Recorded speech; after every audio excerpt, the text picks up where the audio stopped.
हिंदू धर्म में श्राद्ध पर्व का विशेष महत्व होता है। हिंदू पंचांग के अनुसार हर साल भाद्रपद मास की पूर्णिमा तिथि से आश्विन मास की अमावस्या यानी 16 दिन तक मनाया जाता है। पितरों की आत्मा की शांति के लिए भाद्रपद शुक्ल पक्ष की पूर्णिमा से आश्विन मास की अमावस्या तक श्राद्ध कर्म किए जाते हैं।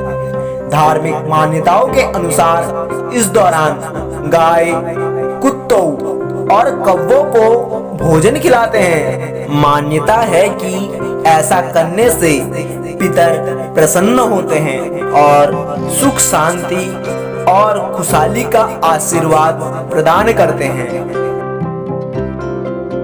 इस साल पितृपक्ष 20 सितंबर से प्रारंभ हो रहे हैं और यह 6 अक्टूबर को अमावस्या तिथि पर समाप्त होंगे। ब्रह्म पुराण के अनुसार पितृपक्ष में विधि विधान से तर्पण करने से पूर्वजों को मुक्ति मिलती है तथा यह भी कहा जाता है कि पितृपक्ष में जो भी अर्पण किया जाता है वह पितरों को मिलता है। पितर अपना भाग पाकर तृप्त होते हैं और प्रसन्न होकर आशीर्वाद देते हैं। जो लोग श्राद्ध नहीं करते उनके पितरों को मुक्ति नहीं मिलती और फिर पितृदोष लगता है। पितृदोष से मुक्ति के लिए पितरों को श्राद्ध या पूजा करना आवश्यक है।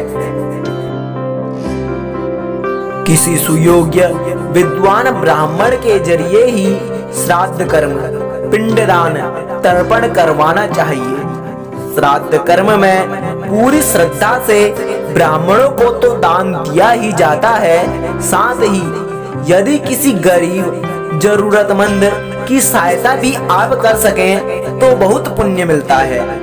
इसके साथ साथ गाय, कुत्ते, कौवे आदि पशु पक्षियों के लिए भी भोजन का एक अंश जरूर डालना चाहिए।